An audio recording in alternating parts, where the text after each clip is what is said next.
Tonight on DC News Now at 5. My heart is bleeding again and again. The 9th mass shooting in the district. Residents speaking out about the bloodshed. And the government shutdown creeps closer. What that could mean for DC tourism. Clouds return today, but when might we finally start to see some sunshine back in play? The last supermoon of the year is almost here, when stargazers will want to turn their eyes to the sky. Days away from federal student loan repayments required yet again. The immediate ways to find a plan to fit your needs. The station covering all of the DMV. This is DC News Now. Thank you for joining us for DC News Now at 5. I'm Mark Hall. And I'm Annalisa Gale. Tonight we're learning more about the victims in last night's mass shooting in Northeast Washington in the Brentwood neighborhood. DC News Now's Randy Bass is live at police headquarters as detectives investigate and search for a suspect. Now, Randy, the D.C. Police Union telling us that this is the 9th mass shooting this year, and it happened in the same week that the city recorded its 200th homicide in 2023. What are leaders and community members saying about the deaths across the city this week?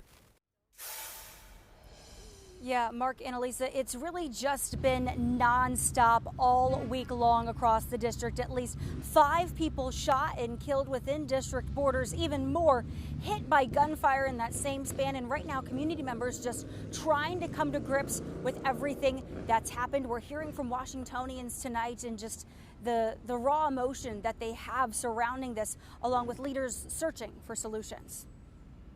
My heart is bleeding again and again. Reverend Loretta Houston reacting to another act of violence. 5 men shot right in her backyard. When I hear that these young men are no more, it breaks my heart. Other neighbors shaken up and picking up the pieces. They hit me here where it came in, and I thought my radio was bitten by rats, but it's been shot. Today, recalling the moments gunfire had them fearing for their lives. I just thank God I'm still here. That's all I can say. Because when they started shooting, me and my old lady hopped on the floor, and we stayed there. Right now, police are searching for the person who pulled the trigger. Acting Police Chief Pamela Smith says crew-on-crew violence in the city has gone too far. Reverend Houston says, if they reach out, they can get help. For some, the city's violence crisis coming to a tipping point. We caught up with D.C. Mayor Muriel Bowser at the wharf today, asking her, why now for this troubling trend of violence this year, this week? Unfortunately, we've seen 3 years of our criminal justice system upended, and the system of accountability that we once had and the police resources that we once had were upended, and we're reaping the effects of that.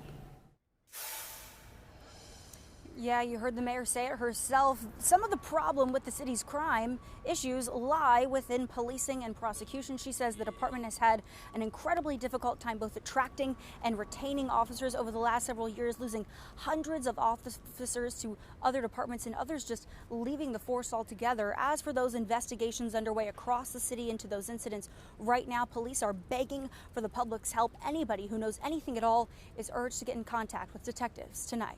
Live in Northwest, I'm Randy Bass, DC News Now. Back to you. Randy, thank you. And taking a look at the numbers now, just 2 days ago, the district surpassed 200 homicides on the year. And now, just 48 hours later, that number stands at 212. Now, for reference, DC saw 203 homicides in all of last year, and there's still 3 months left in 2023. As of today, the district has seen a nearly 37% rise in homicides since this time last year. Well, turning now to Capitol Hill, where lawmakers have not reached an agreement and the clock is ticking with the government set to shut down on October 1st. And if the government shuts down, that means tourist attractions could be impacted, from museums to monuments and even the National Zoo. Our political and government reporter Leonard N. Fleming joining us live from the National Mall now. Leonard, what are people telling you about the potential impacts on them? Mark and Annalisa, while this possible shutdown could affect people's paychecks regarding federal workers, DC's tourism world could very well be affected too. I spoke with people here at the mall, around some of these museums around the mall, and people who are visiting here and plan to visit are gearing up for these changes. It will have a negative impact on tourism. Roxana Hussein of D.C. says she is a regular visitor of this city's national treasures and museums, likely affected if the government shuts down this weekend. Especially things that are around the area, restaurants and food trucks, everything that builds off of the profit of tourism. She says she worries about the travelers who have trips planned for the Smithsonian and other sites because they could eventually close. It would be kind of sad for people who are coming from other countries not to be able to go in and see that. All they'll be able to see is buildings, which are nice, but it's not the same. Samantha Jonas is visiting from Michigan to see the Smithsonian and the pandas at the National Zoo. My trip here, almost close to $1,000, I would be devastated. When the government fights, it's not them who suffer, it's the little people, and it's not really fair. Penny Baxter says she's here visiting from California. Travelers would be disappointed if their trips are curtailed by a shutdown. Because, they'd still be able to see the monuments, but if they can't see any of the museums like Aerospace, American History, African American Museum, that's the whole point of coming here. During the last shutdown in 2018, some of these museums were able to stay open a week or two with reserve funds. It's unclear if these reserve funds will actually be available for this possible looming shutdown. Reporting from the National Mall, Leonard N. Fleming, DC News Now, back to you. All right, Leonard, thank you. Taking a live look now at the National Cathedral, where today we had a bit of a cloudy day with temperatures near the 70s, comfortable temperatures. Yes, but it's Friday Eve and the weekend is looking up. Let's turn over to meteorologist Damon Matson. Damon, how's it looking for the rest of the evening? Well, looks like we are going to have to deal with that cloud cover. It's back and it's going to stick around as we head into your Thursday night. Now, the question is, with the clouds back, does that mean rainfall?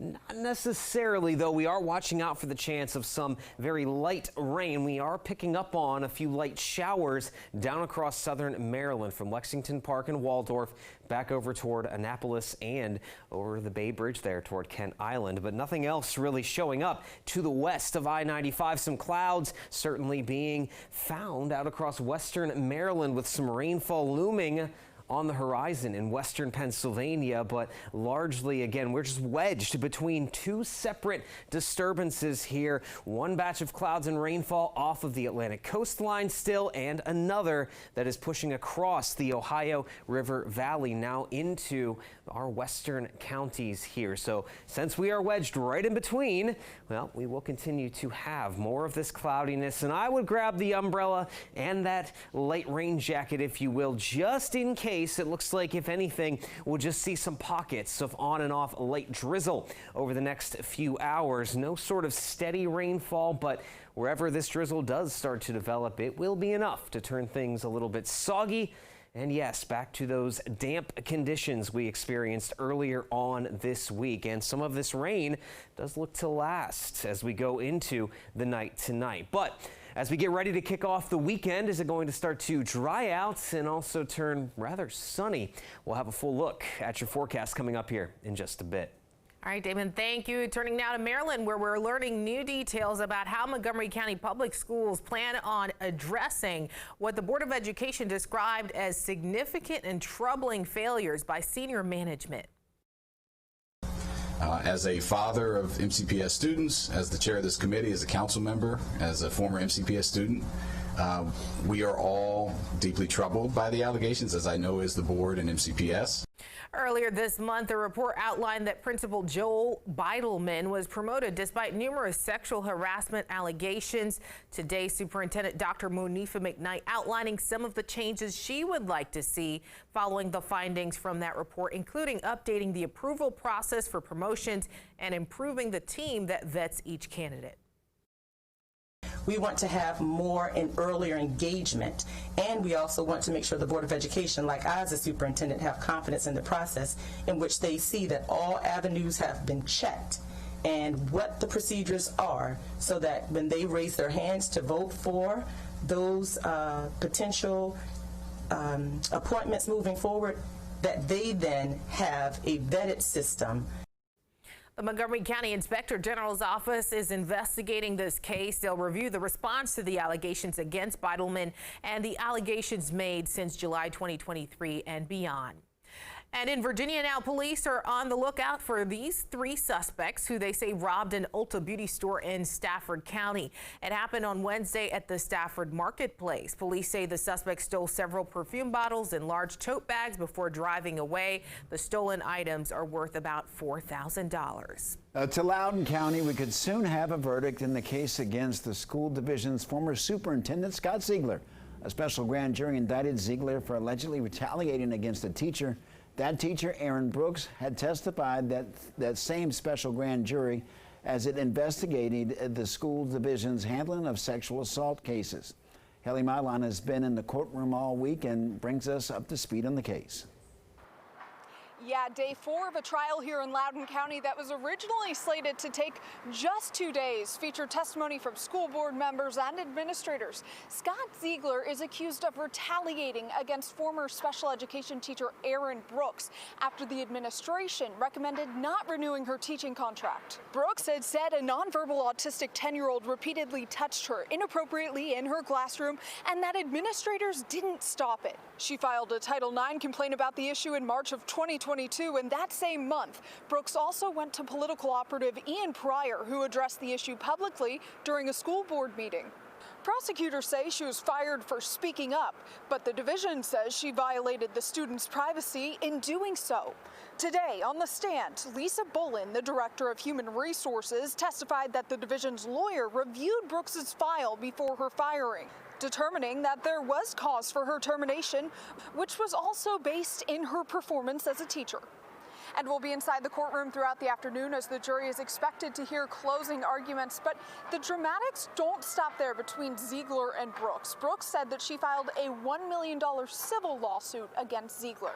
In Loudoun County, I'm Haley Mylon, DC News Now. All right, Haley, thank you. And all new tonight, D.C. police are sharing their brand new strategic plan aimed at keeping communities safer as well as hiring and retaining new officers. The plan is centering around prevention and intervention, accountability and sustainability. It details initiatives like the Violent Crime Suppression Initiative put in place earlier this year, as well as the Nightlife Task Force formed in 2022 and the new enforcement of the juvenile curfew. The department says they're hoping for accountability by using video analytics and digital searches during investigations. And looking at sustainability, the new strategic plan highlights ways to get women into law enforcement, improving employee well-being by improving existing programs and using peer support, boosting retention incentives for officers already in the department, high-quality training for new and existing officers, and updating old or outdated technology.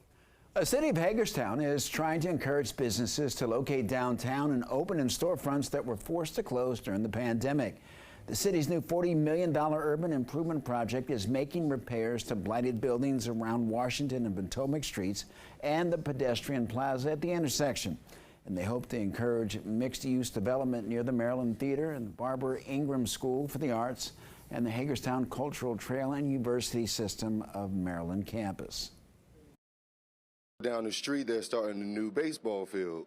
So that is good for the community because now we have something to do.